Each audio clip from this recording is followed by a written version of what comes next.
해질 무렵 우물가에서 빨래를 하던 연화는 말발굽 소리를 들었습니다. 돌아보니 수령의 아들이 술에 취한 채 비틀거리며 다가오고 있었습니다.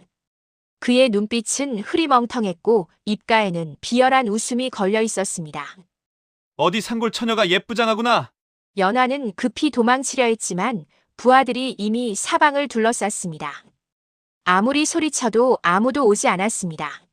제발, 제발 그만두세요. 과거에 3번 낙방한 선비 윤서가 그 흉가에 들어섰습니다. 공부에만 매진하려던 그는 아직 몰랐습니다. 자신이 곧 묻혀진 진실의 증인이 될 것이라는 사실을. 창호 너머로 스치는 흰 그림자와 함께 연화의 이야기가 다시 시작됩니다. 조선 후기 산골 깊은 곳에는 오래도록 비어있던 집이 있었죠. 기와는 무너지고 마루는 썩어갔지만 달빛만은 언제나 그 집을 비추고 있었습니다. 사람들은 그곳을 흉가라 불렀습니다. 밤마다 여인의 울음이 들린다거나 낮에도 그림자가 어른거린다 속삭였죠. 젊은 선비 윤서는 그런 소문을 믿지 않았습니다. 아니, 믿고 싶지 않았습니다.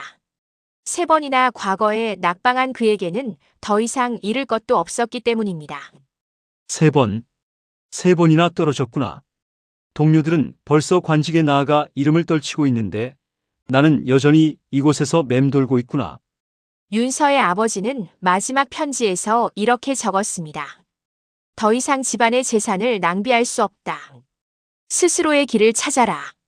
냉정한 글귀였지만 그 안에 담긴 실망은 윤서의 가슴을 더욱 무겁게 짓눌렀습니다. 가문에서 등을 돌렸고 버틀은 이미 멀어졌다. 이제 남은 것은 나 혼자뿐이다. 그렇다면 이번이 정말 마지막이다. 세상과의 인연을 끊고 오직 글에만 매달리자. 윤서는 일부러 사람들이 꺼리는 산속의 빈집을 택했습니다. 잡념을 끊고 싶었고 무엇보다 자신의 초라한 처지를 아는 이들의 시선을 피하고 싶었죠. 흉가라 하여도 어떻단 말인가. 비바람만 막아주면 그뿐이지. 나에겐 오직 글과 시험만 있을 뿐이다. 이번에 또 낙방한다면 나는 완전히 무너지고 말리라. 윤서는 낡은 마루 위에 돗자리를 펴고 앉았습니다. 해가 지자 산골은 금세 어둠에 잠겼고 부엉이 울음이 들려왔죠. 그러나 달빛은 마치 그를 돕는 듯 종이 위로 흘러내렸습니다. 윤서는 붓을 들어 글귀를 베껴 쓰고 성현의 문장을 읊으며 자신을 다잡았습니다. 그러나 마음 한구석에는 늘 불안이 도사리고 있었습니다. 또 떨어지면 어쩌나, 이번에도 실패하면 어쩌나 하는 두려움이 붓끝을 떨게 했죠. 집중하라 윤서야. 이번이 마지막 기회다. 부디 하늘이여 내 뜻을 거두어 가지 말아다오. 사흘째 되는 밤이었습니다. 윤서는 붓을 들어 종이 위에 글귀를 써내려갔습니다. 그런데 문득 창호에 무언가 스치는 듯한 소리가 들렸습니다. 바람이 불지 않았는데도 얇은 종이창이 살짝 흔들렸습니다. 들린 것은 착각일까? 너무 긴장해서 헛것을 보는 게 아닐까? 그러나 곧 낮은 흐느낌 같은 소리가 들려왔습니다. 아이 울음 같기도 하고 여인의 한숨 같기도 했습니다. 윤서는 붓끝을 떨어뜨렸습니다. 먹물이 종이에 번져 검은 얼룩을 만들었죠. 그는 천천히 몸을 돌려 창호를 바라보았습니다. 희미한 달빛이 창호 위에 그림자를 만들고 있었는데 그것은 나뭇가지 모양도 바람의 흔적도 아니었습니다. 옷자락처럼 길고 유려한 그림자, 사람이 서 있는 듯한 형체였죠. 누구요? 거기 있는 자 대답하시오. 그가 떨리는 목소리로 내뱉었지만 대답은 없었습니다. 윤서는 가슴이 두근거리는 것을 느꼈습니다. 이것도 과로 때문인가? 아니면 정말로? 다음 날 아침 윤서는 마을에 내려갔습니다. 식량을 구하러 간 것이었지만 사실은 어젯밤 일에 대한 확신을 얻고 싶었죠. 장터에서 마을 노파가 그를 힐끗 보며 속삭였습니다. 그 집에 들었다지. 거기선 밤마다 여인의 울음이 들린다네. 예전에도 살던 이가 있었지만 오래 못 버티고 달아났지. 그저 허튼 소문일 뿐이겠지요. 귀신이 어디 있겠습니까? 허튼 소문이라고 젊은이, 이 늙은이가 거짓말할 이유가 뭐가 있겠나? 오래전 안 좋은 일이 있었다는데 자세한 건 아무도 말하지 않네. 다들 입을 다물고 있어. 노파의 눈빛에는 진짜 두려움이 어려 있었습니다. 윤서는 더 자세히 물어보려 했지만 노파는 고개를 저으며 자리를 떴습니다. 선비님, 그 집은 정말 들어가시면 안 됩니다. 10년 전에도 한 나그네가 거기서 자다가 하룻밤 만에 머리가 하얗게 되어 나왔어요. 뭘 봤는지는 말하지 않더군요. 그런 일이. 하지만 나는 선비요. 귀신 따위는 믿지 않소. 믿지 않으신다고 해서 없어지는 건 아니에요. 조심하세요. 선비님, 윤서는 마을 사람들의 경고를 애써 무시하려 했습니다. 하지만 그날 밤도 어김없이 흐느낌이 들렸습니다. 이번엔 더욱 가까이 마치 바로 그의 방 안에서 울리는 듯 했죠. 내 귀가 예민해진 것일까? 아니면 정말로 무언가 있는 것일까? 창호 너머 그림자는 어제보다 선명했고 그 곡선은 분명 여인의 모습과 닮아 있었습니다. 윤서는 촛불을 더 밝게 켜고 글에 집중하려 했지만 글자는 눈에 들어오지 않았습니다. 닷새째 되는 밤 윤서는 마루에 앉아 촛불을 켠 채 글을 쓰고 있었습니다.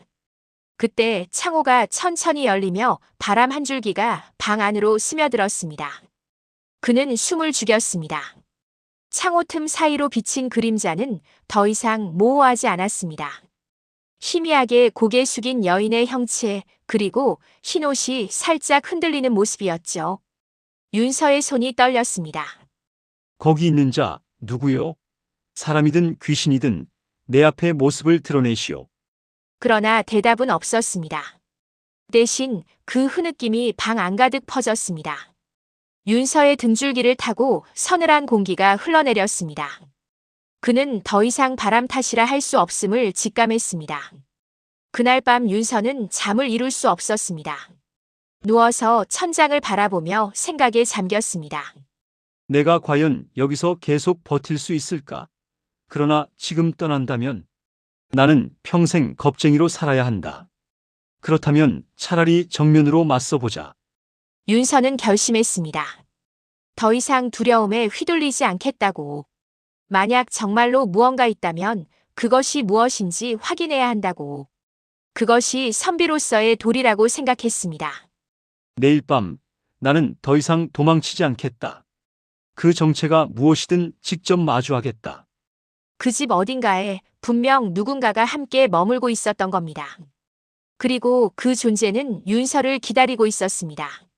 진실을 들어줄 사람을, 억울함을 기록해줄 증인을. 달빛이 마루를 비추며 조용히 속삭이는 듯 했습니다. 이제 곧 모든 것이 시작될 것이다. 라고. 첫 목격 이후 윤서는 글에 몰두하려 했지만 붓끝은 늘 떨렸습니다. 낮에는 햇살이 집안을 환하게 비추었고 바람 소리에 기와장이 덜컹거릴 뿐이었습니다. 그러나 해가 지면 모든 것이 달라졌습니다. 여섯째 밤 윤서는 결심을 굳혔습니다. 더 이상 두려움에 휘둘려서는 안 된다고. 그는 일부러 등잔불을 더 밝게 켜고 마루 한가운데 떡하니 앉았습니다. 내가 이 집에 머물기로 한 이상 그대와 나는 한 지붕 아래 있는 것이오. 더 이상 숨어서 장난치지 말고 정면으로 나서시오. 그러나 붓끝은 자꾸 종이 밖을 벗어나 삐뚤어졌습니다. 마음은 굳게 먹었지만 몸은 정직하게 긴장을 드러내고 있었죠. 그때 방문이 갑자기 쾅 하고 닫혔습니다. 바람이려니 하겠소. 그런 식으로는 나를 놀라게 할 수 없을 것이오. 입술은 바짝 말랐지만 그는 태어난 척 중얼거렸습니다. 그러나 곧 방 안에 기묘한 웃음소리가 퍼졌습니다. 낮고 끊어질 듯 이어지는 소리, 사람의 목구멍에서 나오는 듯한 소름 돋는 웃음이었습니다. 웃음소리로 사람을 겁주다니 귀신이라면 격조가 없구려. 나는 선비요. 더 품격 있게 대하시오. 그러나 종이는 곧 사방으로 흩날렸습니다. 보이지 않는 손이 그를 쥐어뜯듯 한 장 두 장 공중에 휘날려 벽에 부딪혔습니다. 서책은 바닥에 떨어져 쾅 소리를 내며 엎질러졌습니다. 나는 무섭지 않소. 얼굴을 보여주시오. 숨어서 장난치지 말고 정령 원한이 있다면 이 눈앞에 서시오. 그 순간 방 안 공기가 얼어붙었습니다. 촛불은 바람도 없는데 세차게 흔들리더니 곧 꺼져버렸습니다. 방 안은 칠흑 같은 어둠에 잠겼습니다. 그리고 창호에 그림자가 드리워졌습니다. 흰 옷자락, 길게 늘어진 머리칼. 여인의 형체가 뚜렷하게 나타났습니다. 윤서의 심장이 요동쳤지만 그는 자리를 지켰습니다. 그대가 그 집의 주인이라면 이제 얼굴을 보여주시오. 나는 무섭지 아니하오. 짧은 순간 정적이 내려앉았습니다. 그러다 갑자기 흐느낌이 터져 나왔습니다. 깊고 길게 이어지는 울음, 억울함과 원망이 뒤섞인 통곡 같은 흐느낌이었습니다. 윤서는 그 울음소리에서 단순한 공포가 아닌 깊은 슬픔과 절망을 느꼈습니다. 이것은 사람을 해치려는 악령의 울음이 아니었습니다. 억울함에 맺힌 영혼의 호소였죠. 그대의 울음에는 깊은 한이 서려 있구려. 나를 해치려는 것이 아니라 무언가 하고 싶은 말이 있는 것이 아니오. 7째 밤이었습니다. 윤서는 이미 잠을 청할 수 없었습니다. 그날도 그는 일부러 마루에 등잔불을 켜고 앉았습니다. 밤은 깊어졌습니다. 바람도 없이 창호가 덜컥 열렸습니다. 그리고 마침내 그녀가 나타났습니다. 흰 소복 차림, 길게 늘어진 머리칼, 고개를 푹 떨군 모습. 이번에는 희미한 그림자가 아니라 분명한 형체였습니다. 그대가 있음을 이제는 부정할 수 없겠구려. 허나 나는 무섭지 않소. 더는 숨지 말고 이름을 밝히시오. 한동안 대답은 없었습니다. 그러나 곧 여인이 천천히 고개를 들었습니다. 머리칼 사이로 창백한 얼굴이 드러났습니다. 눈빛은 허공을 헤매는 듯 공허했고 입술은 떨리며 간신히 소리를 내뱉었습니다. 연하라 하오. 나는 이 집의 주인, 억울하게 쓰러진 사람. 연화 그대가 바로 이곳에 머무는 이유가 있겠구나. 나는 권세가 자제의 손에 모욕을 당했소. 끝내 목숨을 빼앗겼소. 그들은 내 이름을 지우고 진실을 묻었소. 아무도 말하지 않았소. 모두가 눈을 감았소. 연화의 목소리는 가늘고 떨렸지만 그 안에는 깊은 원망이 서려 있었습니다. 윤서는 가슴이 무거워지는 것을 느꼈습니다. 그대의 억울함 내가 들었소. 허나 나는 선비요. 글로써 기록하는 자요. 이 사연을 어찌해야 하겠소? 내 울음을 지켜본 그대라면 잊지 말고 남겨줘. 내 이름을, 내 억울함을. 연화가 사라진 후 윤서는 밤새 잠들지 못했습니다. 연화의 이야기는 단순하지 않았습니다. 권세가의 자제가 개입된 일이라면 이는 자칫 큰 화를 부를 수도 있는 일이었죠. 권세가 자제의 죄를 파헤친다는 것. 이는 나 한 사람의 문제가 아니다. 자칫하면 나뿐만 아니라 내 가문까지 위험에 빠질 수 있다. 윤서는 깊은 고민에 빠졌습니다. 3번이나 과거에 낙방한 그에게는 출세가 절실했습니다. 이제야 마지막 기회를 잡을 수 있을지도 모르는데 이런 위험한 일에 발을 들여놓아야 하는 것일까요? 그러나 연화의 그 절절한 호소를 어찌 외면할 수 있단 말인가? 선비라면, 아니 사람이라면 마땅히 해야 할 일이 있는 법이다. 윤서는 며칠간 심한 갈등을 겪었습니다. 낮에는 과거 공부에 집중하려 했지만 밤이 되면 연화의 애절한 목소리가 귓가에 맴돌았습니다. 8째 밤 윤서는 스스로 등잔불을 꺼버렸습니다. 빛이 있으면 덜 무섭겠지만 그는 더 이상 그림자 뒤에 숨은 존재와 밀고 당기는 것을 원치 않았습니다. 떠나라 떠나거라 여기 머문다면 그대 또한 파멸을 맞으리. 그녀의 목소리는 울음과 분노가 뒤섞여 있었습니다. 머리칼은 흐트러져 어깨를 덮었고 창백한 얼굴은 피울음으로 얼룩져 있었습니다. 나는 무섭지 않소. 원한다면 내 목숨을 가져가시오. 허나 떠나라는 말은 듣지 않겠소. 그대가 무엇을 알겠느냐? 권세의 힘은 칼보다 날카롭고 벼슬길의 말은 칼날보다 차갑다. 그대가 감히 막을 수 없는 것이다. 연화의 분노는 윤서를 향한 것이 아니었습니다. 자신을 해친 자들에 대한 원망이, 그리고 아무도 자신의 편에 서주지 않을 것이라는 절망이 폭발한 것이었죠. 그렇다면 더욱 그래야 하지 않겠소? 나는 글을 쓰는 자요. 붓은 칼보다 약해 보이나 진실을 새기면 천년을 남기는 법이요. 윤서의 확고한 의지를 본 연화는 더 이상 그를 내쫓으려 하지 않았습니다. 대신 자신이 겪은 일을 차근차근 이야기하기 시작했습니다. 그날 나는 우물가에서 빨래를 하고 있었소. 해질 무렵이었는데 갑자기 말발굽 소리가 들렸소. 수령의 아들이 취기를 띤 채 나타났소. 연화의 목소리가 점점 가늘어졌습니다. 윤서는 숨을 죽이고 들었습니다. 그자는 나를 보더니 비웃었소. 어디 산골 처녀가 예쁘장하구나 하며 다가왔소.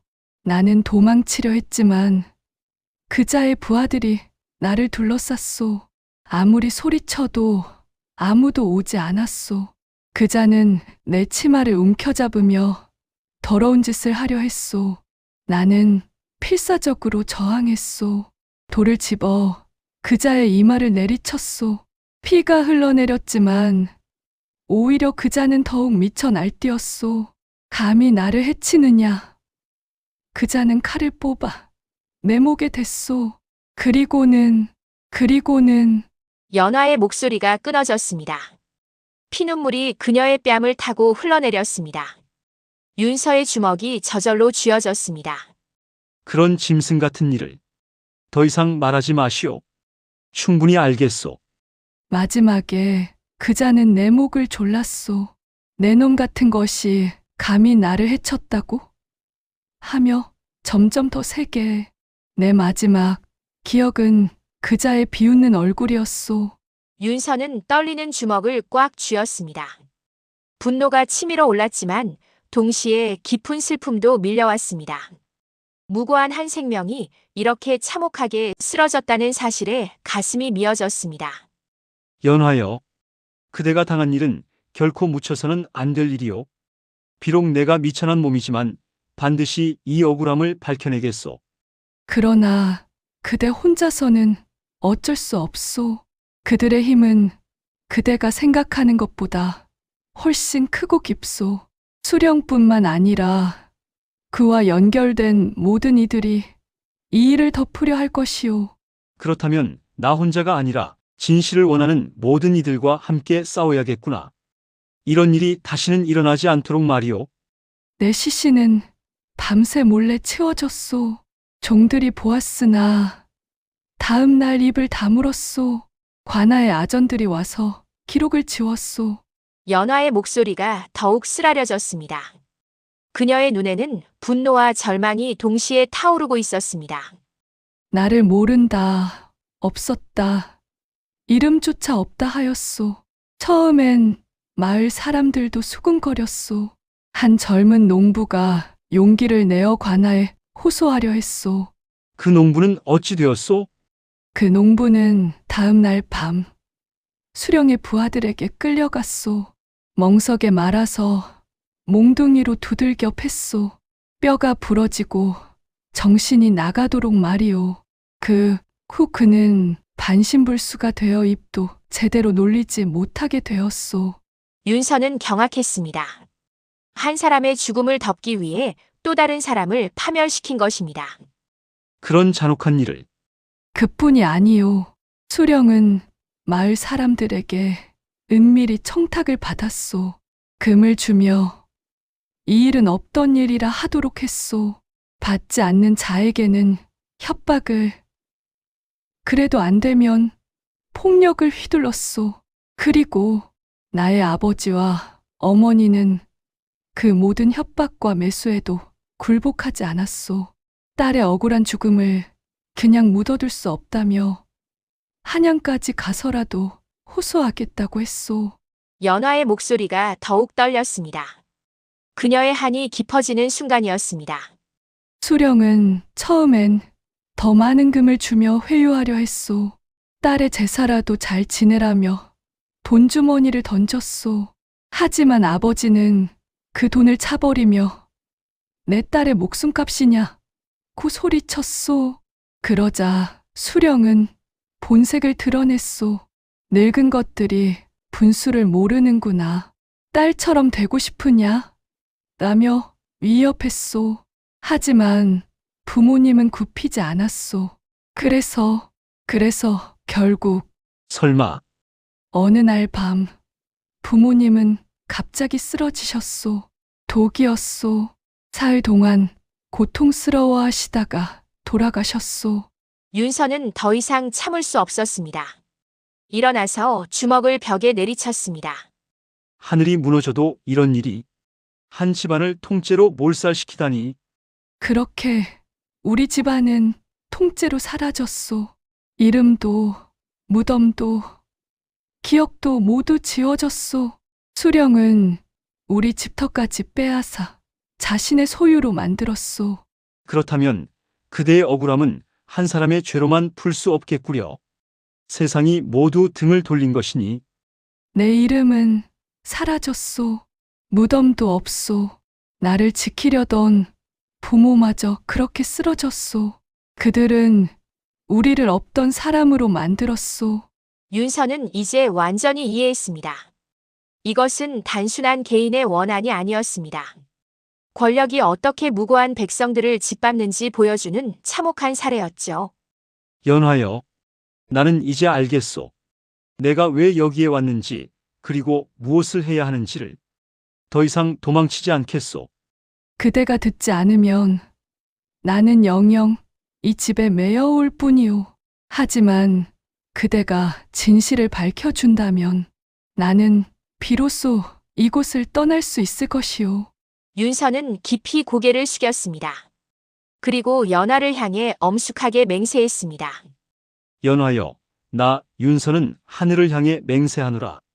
그대의 억울함을 반드시 밝혀내고 그대와 부모님의 이름을 세상에 알리겠소. 그리고 그런 일이 다시는 일어나지 않도록 싸우겠소. 연하의 눈에서 피눈물이 흘렀습니다. 하지만 그 안에는 처음으로 희망의 빛이 어렸습니다. 고맙소, 윤서. 이제야 내 마음에 조금이나마 평안이 찾아오는 것 같소. 연하와의 대화 이후 윤서는 완전히 달라졌습니다. 더 이상 과거 공부만이 전부가 아니었습니다. 그의 마음속에는 정의에 대한 열망이 타오르고 있었죠. 낮이면 윤서는 산길을 따라 걸으며 고을의 낡은 흔적을 살폈습니다. 오래된 돌비석, 버려진 묘터, 무너진 사당. 어딘가에 연하와 그 부모의 흔적이 남아있기를 바랐습니다. 분명 어딘가에는 흔적이 남아있을 것이다. 아무리 권력이 강하다 해도 모든 것을 지울 수는 없을 터. 그러나 어디에도 이름은 없었습니다. 돌비석에는 글자가 지워져 있었고 사당은 주춧돌만 남아 있었습니다. 분명 누군가 의도적으로 흔적을 없앤 것이었습니다. 이렇게까지 철저하게 지웠다는 것은 오히려 연화의 말이 사실임을 증명하는 것이 아닌가. 윤서는 마을 사람들에게 조심스럽게 접근하기 시작했습니다. 처음에는 단순히 안부를 묻는 것처럼 시작했죠. 하지만 사람들의 반응은 예상보다 훨씬 경계심이 컸습니다. 이곳에 오래 사셨나 봅니다. 혹시 10여 년 전 일들을 기억하시는지요? 선비님, 우리 같은 사람들이 예니를 기억해서 못합니까? 그냥 하루하루 사는 것도 바쁜 거요. 사람들은 일부러 시선을 피하며 자리를 뜨려 했습니다. 윤서는 그들의 눈빛에서 두려움을 읽을 수 있었습니다. 무언가를 숨기고 있다는 확신이 들었죠. 이 침묵 자체가 증거다. 만약 정말 아무 일도 없었다면 이렇게까지 입을 다물 이유가 없을 터. 며칠간의 탐문 끝에 윤서는 마을 끝자락에 있는 초가집을 찾았습니다. 연화가 말한 그 농부의 집이었죠. 문을 두드리자 중년 여인이 나왔습니다. 선비님이 우리 집에 무슨 일로? 혹시 관가에서 나오신 분은 아니시죠? 아닙니다. 저는 그저 진실을 알고 싶을 뿐입니다. 댁의 남편분을 뵐 수 있을까요? 농부의 아내는 한참을 망설이다가 윤서를 안으로 안내했습니다. 침상에 누워있는 농부는 윤서를 보자 눈에 두려움을 드러냈습니다. 선비님, 저는 아무것도 모릅니다.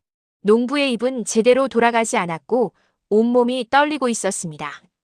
윤서는 그 모습을 보며 가슴이 미어졌습니다. 두려워하지 마시오. 나는 연화의 억울함을 밝히려는 사람이요. 당신이 당한 일을 알고 있소.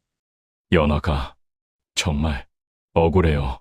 하지만 말하면 또 선비님, 남편이 이 꼴이 된 것도 그 일 때문입니다. 연하를 위해 나섰다가 이렇게 되었어요. 농부의 아내는 남편 대신 그날 밤에 참혹한 이야기를 들려주었습니다. 목소리는 떨렸지만 오랫동안 억눌러왔던 분노가 함께 터져 나왔습니다. 그날 밤 수령의 부하들이 몰려와서 우리 남편을 끌고 갔어요. 함부로 입을 놀린 죄라며 새벽까지 두들겨 카고는 내던져 놓고 갔어요. 얼마나 참혹했기에. 멍석에 말아서 몽둥이로 마구 때렸어요. 뼈가 부러지는 소리가 들릴 정도로. 그 후로 우리 남편은 이 꼴이 되었답니다. 말도 제대로 못하고 몸도 못 가누고. 윤서는 그 참혹한 증언을 하나하나 마음에 새겼습니다. 이것은 단순한 이야기가 아니라 생생한 증거였습니다. 연하는 정말 착한 아이였어요. 연화에 대해 더 자세히 말해 주시오. 그 아이가 어떤 사람이었는지 알고 싶소. 우물가에서 자주 만났는데 항상 웃으며 인사하던 그런 아이가 어떻게 그런 일을. 연하는 마을에서 제일 예쁘고 마음씨 착한 아이였어요. 부모님도 농사를 열심히 짓는 성실한 분들이셨고, 그런데 그 좋은 가족이 하루아침에. 농부의 집을 나온 윤서는 깊은 생각에 잠겼습니다. 현실의 벽은 생각보다 훨씬 높았습니다. 권력의 힘 앞에서 백성들은 철저히 무력했고 진실을 말하려는 자들은 잔혹하게 응징당했습니다. 내가 과연 이런 거대한 권력에 맞설 수 있을까? 나 역시 농부처럼 될 수도 있는 일이다. 그러나 윤서는 곧 고개를 들었습니다.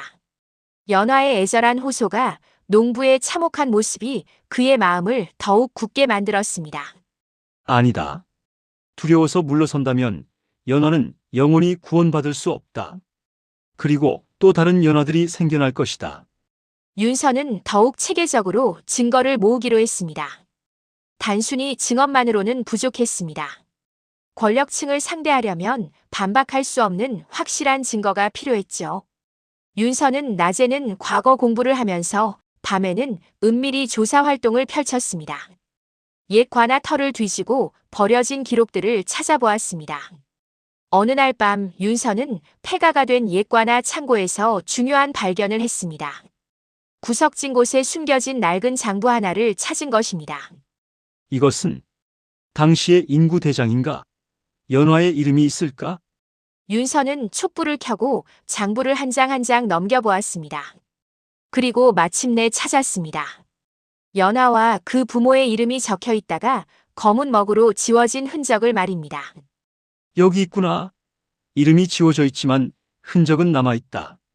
이것만으로도 그들이 실제로 존재했다는 증거가 될 수 있다. 윤서가 증거를 모으던 중 뜻밖의 일이 일어났습니다. 어느 날 밤 산골집으로 돌아가는 길에 누군가 그를 기다리고 있었습니다. 늙고 야윈 남자가 떨리는 몸으로 그 앞에 무릎을 꿇었습니다. 선비님, 저는 지옥에 갈 놈입니다.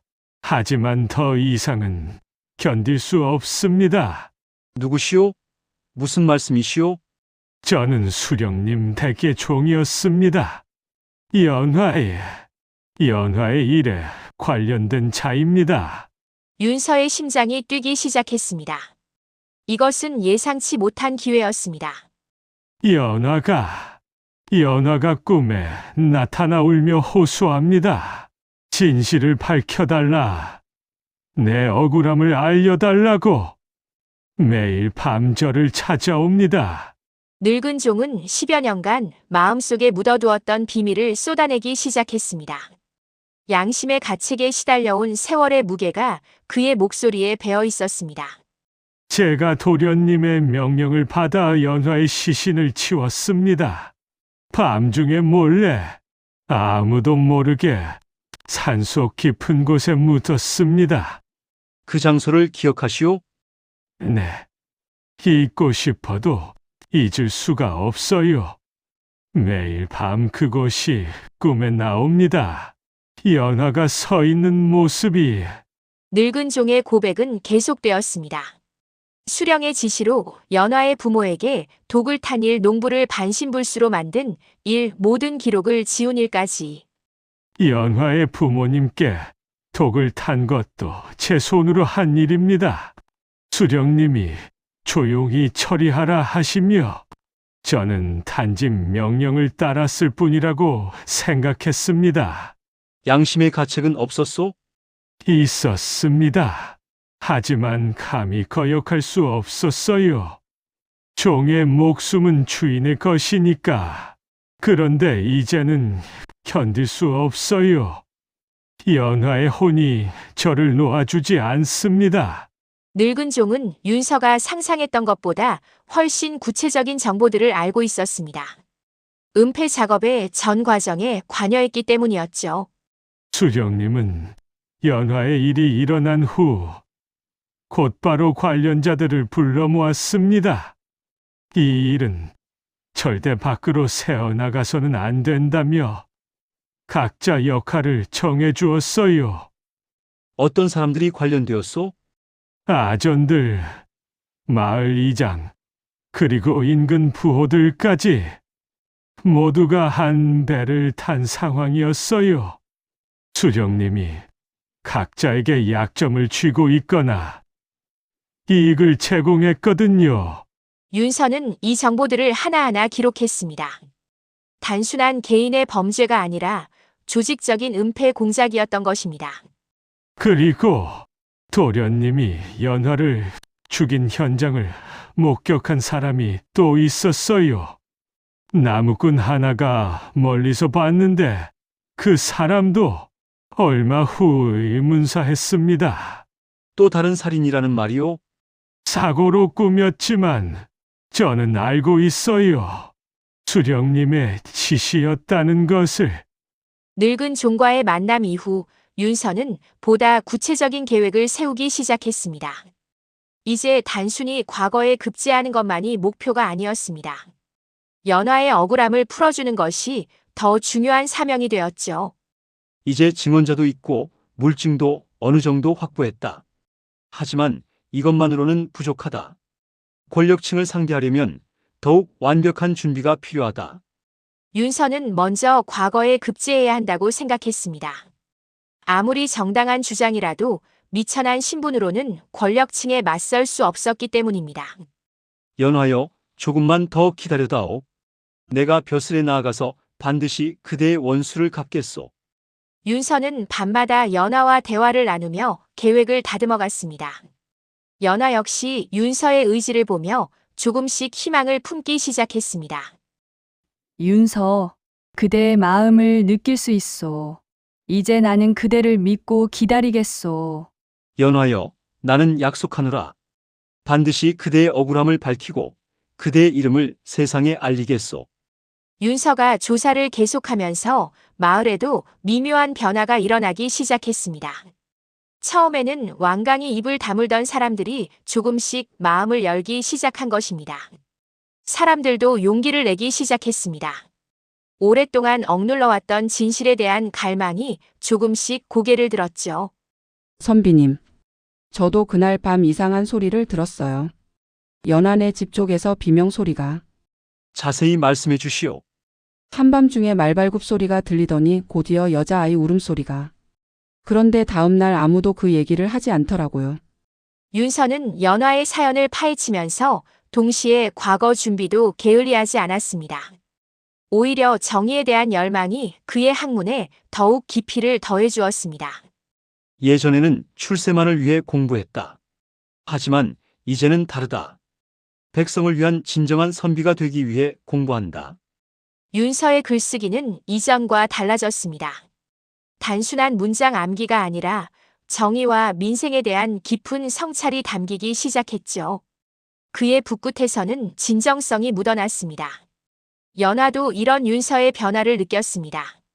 처음 만났을 때의 절망적이고 원망에 찬 모습에서 조금씩 평온을 되찾아가고 있었습니다. 그대와 만난 것이 나에게는 구원이었소. 처음으로 내 이야기를 들어주는 사람이 생겼으니까. 한편 윤서의 움직임은 수령 측에도 알려지기 시작했습니다. 마을 사람들이 조금씩 입을 열기 시작하고 늙은 종의 행동이 수상하다는 보고가 들어온 것입니다. 영감님, 요즘 산골에 들어간 그 선비가 수상합니다. 마을 사람들과 자주 만나고 옛일을 묻고 다닌다고 하는데요. 그 선비가 혹시 그 일을 알고 있는 것은 아닐까? 아직은 확실하지 않지만 조심해야 할 것 같습니다. 더군다나 우리 집 늙은 종이 요즘 이상하게 행동한다는 얘기도 있고요. 수령은 불안해하기 시작했습니다. 10여 년 전의 일이 다시 수면 위로 떠오를까봐 두려웠죠. 그 선비를 조사해보라. 그리고 필요하다면 적절한 조치를 취하도록. 윤서는 자신이 감시당하고 있다는 것을 느꼈습니다. 마을을 다닐 때마다 수상한 시선들이 따라다녔고 밤에는 집 주변에서 인기척이 들렸습니다. 그들이 움직이기 시작했구나. 이제 정말 위험해질 것이다. 어느 날 밤 윤서는 집으로 돌아가는 길에 복면을 쓴 자들에게 습격을 당할 뻔했습니다. 다행히 기지를 발휘해 피할 수 있었지만 상황이 급박해지고 있음을 실감했습니다. 선비, 쓸데없는 일에 코를 들이밀지 마라. 다음에는 이렇게 봐주지 않을 것이다. 누구의 지시로 이런 일을 하는 것이냐? 알 필요 없다. 그냥 조용히 공부나 하고 살아라. 위험한 상황을 겪은 윤서에게 연화가 나타났습니다. 이번에는 이전보다 더욱 선명한 모습으로 마치 살아있는 사람처럼 또렷하게 보였습니다. 윤서, 그대가 위험에 처한 것을 내가 어찌 모르겠소? 하지만 포기하지 마시오. 연하여, 나는 두렵지 않소. 다만 실패할까봐 걱정이 될 뿐이요. 그대는 이미 성공했소. 나의 이야기를 들어주고 나의 존재를 인정해준 것만으로도 그대는 이미 나를 구원해준 것이오. 연화의 모습이 예전보다 평온해 보였습니다. 분노와 원망에 가득 찬 모습이 아니라 감사와 희망이 섞인 표정이었죠. 하지만 아직 끝나지 않았소. 나뿐만 아니라 앞으로 나 같은 일을 당할 수 있는 모든 이들을 위해서라도 그대는 끝까지 해내주시오. 그렇소. 이것은 단순히 그대 한 사람을 위한 일이 아니오. 정의 그 자체를 위한 싸움이요. 위험이 커질수록 윤서는 과거 급제의 중요성을 더욱 절감했습니다. 미천한 신분으로는 아무리 정당한 주장을 해도 묵살당할 것이 뻔했기 때문입니다. 이번 과거에서는 반드시 급제해야 한다. 그래야만 연화의 억울함을 공식적으로 제기할 수 있을 것이다. 윤서는 밤낮으로 공부에 매진했습니다. 하지만 이번에는 이전과 달랐습니다. 단순한 암기가 아니라 진정한 이해를 바탕으로 한 공부였죠. 연화의 이야기를 통해 백성의 고통을 직접 느낀 윤서의 글에는 진정성이 넘쳤습니다. 민생에 대한 깊은 성찰과 정의에 대한 열망이 고스란히 드러났습니다. 과거를 며칠 앞둔 어느 밤 윤서는 그동안 모은 모든 증거들을 정리했습니다. 늙은 종의 증언, 농부 아내의 증언, 발견한 기록들, 그리고 마을 사람들의 작은 증언들까지. 이제 준비는 끝났다. 과거에 급제하고 나면 즉시 상소를 올리겠다. 연화가 마지막으로 나타났습니다. 이번에는 슬픔보다는 감사의 마음이 더 컸습니다. 윤서, 그대 덕분에 나는 이미 많은 것을 얻었소. 10여 년 만에 처음으로 내 이야기를 들어준 사람을 만났고 내 존재를 인정받았소. 아직 끝난 것이 아니오. 진짜 시작은 이제부터요. 달빛이 두 사람을 비추며 조용히 축복하는 듯 했습니다. 이제 정말로 중요한 순간이 다가오고 있었습니다. 마침내 과거 시험날이 왔습니다. 윤서는 시험장에 들어서며 깊이 숨을 고르며 다짐했습니다. 이번이야말로 진짜 마지막이다. 연화를 위해서라도 반드시 성공해야 한다. 시험 문제는 민생을 다스리는 관리의 자세에 관한 것이었습니다. 윤서에게는 더없이 적절한 주제였죠. 그동안 연화의 이야기를 통해 느꼈던 모든 것들이 붓끝을 통해 흘러나왔습니다.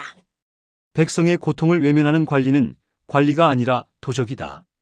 권력은 백성을 지키기 위해 존재하는 것이지 백성을 억압하는 도구가 되어서는 안 된다. 윤서의 답안에는 단순한 이론이 아니라 생생한 현실 인식과 깊은 성찰이 담겨 있었습니다. 시험관들은 그의 글에서 진정성을 느꼈고 마침내 윤서는 과거에 급제했습니다. 급제 소식을 들은 윤서는 기쁨보다는 무거운 책임감을 느꼈습니다. 이제 정말로 연하와의 약속을 지킬 때가 온 것입니다. 급제 후 조정에 나아간 윤서는 즉시 상소문 작성에 착수했습니다. 그동안 모은 모든 증거와 증언을 정리하여 빈틈없는 상소문을 완성했습니다. 신이 목격한 바 모 고을 수령 김모와 그 아들이 무고한 백성을 살해하고 증거를 인멸한 죄가 명백하옵니다. 연화라는 처녀를 겁탈하여 죽이고 그 부모까지 독살하였으며 진실을 말하려는 자들을 폭력으로 입막음하였사옵니다. 윤서는 상소문에 단순히 개인의 억울함만을 담지 않았습니다. 이런 일이 전국적으로 얼마나 만연해 있는지, 그리고 이를 막기 위해 어떤 제도적 개선이 필요한지까지 상세히 기술했습니다. 이는 단순히 한 고을의 문제가 아니라 우리나라 전체의 병폐를 보여주는 사례입니다. 지방 관리들의 감시 체계를 강화하고 백성들이 직접 억울함을 호소할 수 있는 제도를 마련해야 합니다. 윤서의 상소는 조정에 큰 파장을 일으켰습니다. 지방 관리의 부패가 이 정도일 줄은 아무도 몰랐기 때문입니다. 임금은 즉시 조사관을 파견하여 사실 확인을 명했습니다. 상소가 접수되자 수령 측은 즉각 반격에 나섰습니다. 조정 내 인맥을 총동원하여 윤서를 모함하려 했고, 심지어 윤서의 신변에 위협을 가하기도 했습니다. 선비 아직도 정신을 못 차렸나? 상소를 철회하지 않으면 목숨을 보장할 수 없을 것이야. 내 목숨이 중요한 것이 아니라 진실이 중요한 것이다. 연화와 무고한 백성들의 원한을 어찌 외면하겠는가? 수령은 또한 조정 내 자신의 후원자들을 통해 윤서의 상소를 무마시키려 했습니다.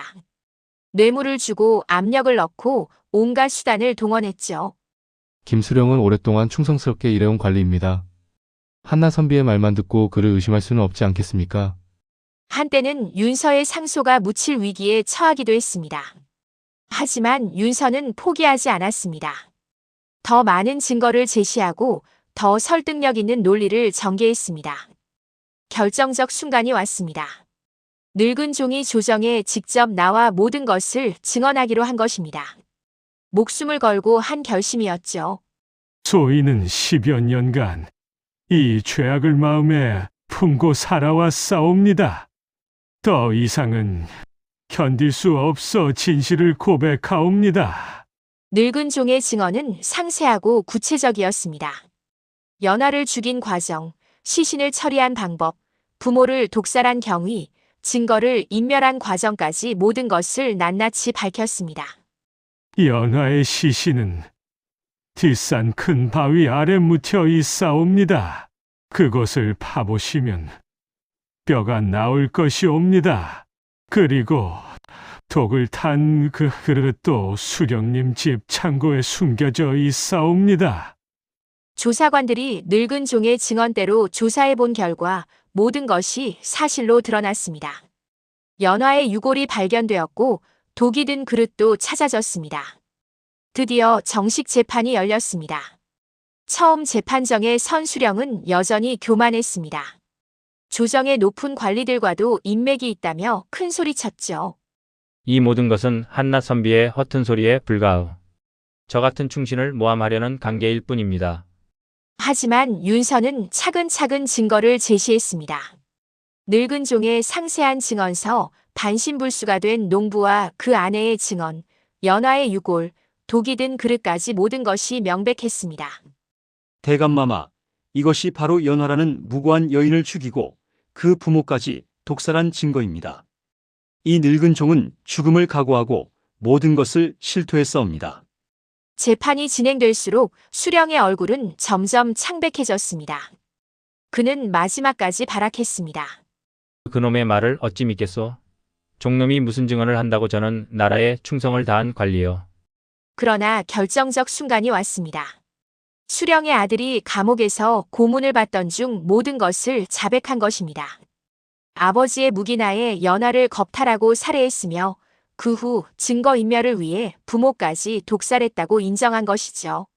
수령 김모, 너의 아들이 이미 모든 죄를 자백하였다. 이 이상 변명은 무용하니라. 재판정은 숙연해졌습니다. 윤서는 마지막으로 일어서서 말했습니다. 대감마마, 이 사건은 단순히 한 가족의 비극이 아닙니다. 권력이 어떻게 무고한 백성들을 짓밟는지 보여주는 사례입니다.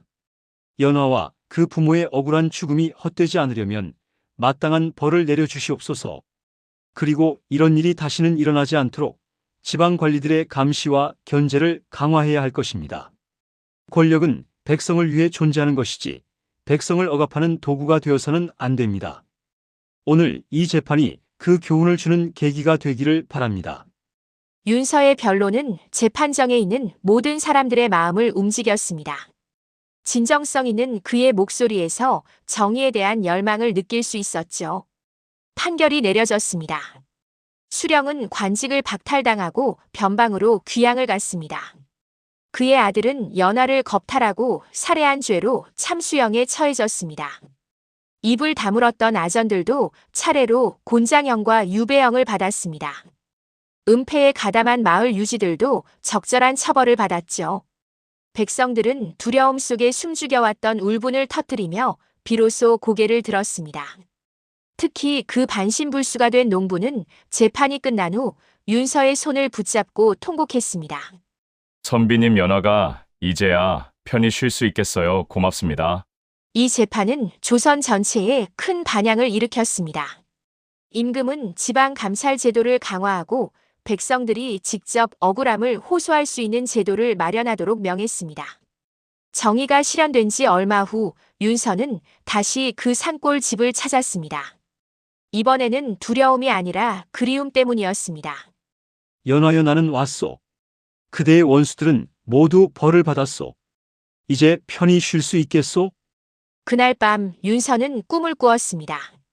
달빛 고운 들판에 연하가 서 있었습니다.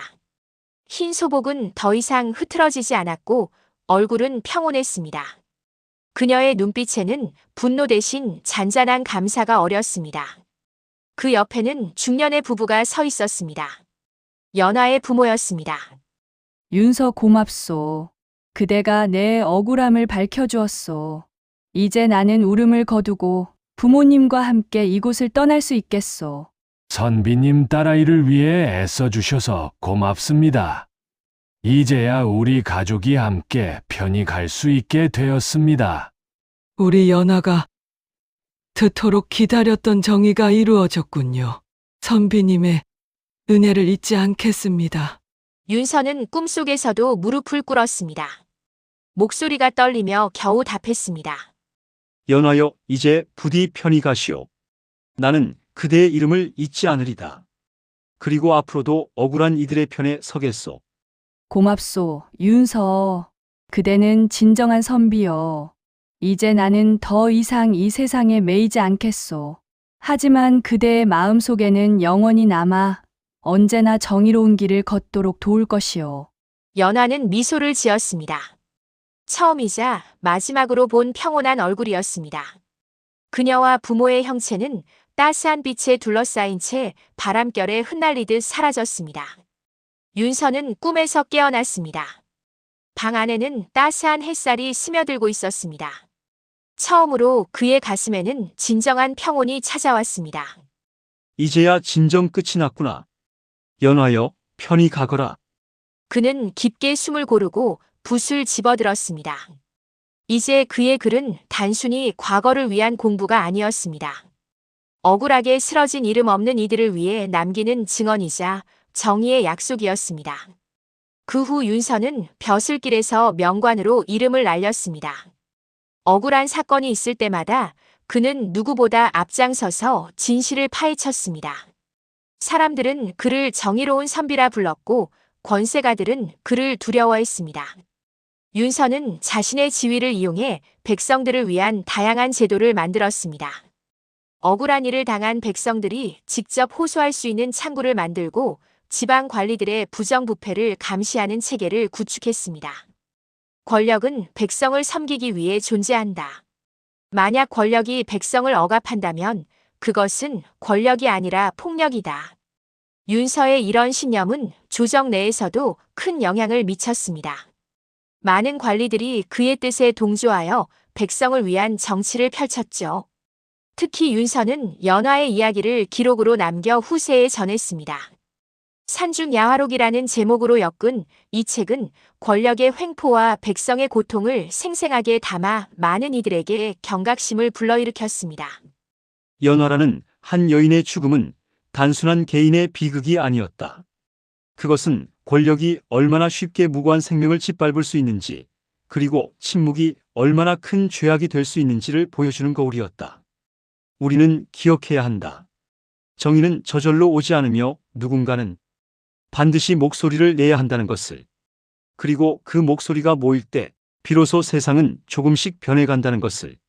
산중야화록은 많은 선비들과 관리들이 읽었고 그들의 의식을 깨우는데 큰 역할을 했습니다. 연화의 이야기는 이렇게 역사 속에 영원히 기록되었습니다. 윤서의 노력은 개인적 차원을 넘어 사회 전체의 변화를 이끌어냈습니다. 임금은 윤서의 건의를 받아들여 민정감찰제를 새로 만들었습니다. 이 제도는 지방 관리들의 행정을 정기적으로 점검하고 백성들의 직접적인 호소를 받아들이는 창구 역할을 했습니다. 또한 부정부패를 저지른 관리에 대한 처벌도 대폭 강화되었죠. 이런 제도적 변화로 인해 지방에서 일어나는 억울한 사건들이 현저히 줄어들었습니다. 권력자들도 함부로 백성들을 괴롭힐 수 없게 되었죠. 연화의 사연은 단순히 과거의 이야기가 아닙니다. 오늘날에도 여전히 권력의 횡포는 존재하고 억울한 일을 당하는 사람들이 있습니다. 그럴 때마다 우리는 윤서와 같은 용기가 필요합니다. 연화가 윤서에게 부탁했던 것처럼 우리도 주변의 억울한 일들에 눈을 감아서는 안 됩니다. 작은 목소리라도 내는 것, 진실을 기록하고 전하는 것, 이것이 바로 현대를 사는 우리의 책임입니다. 윤서가 붓으로 연화의 이야기를 기록했듯이 우리도 각자의 방식으로 정의를 실현해 나가야 합니다. SNS든 언론이든 법정에서든 어떤 방식이라도 좋습니다. 누군가의 인생이 당신의 이야기일지도 모릅니다. 이 이야기가 가슴에 남는다면 구독, 좋아요 눌러주세요.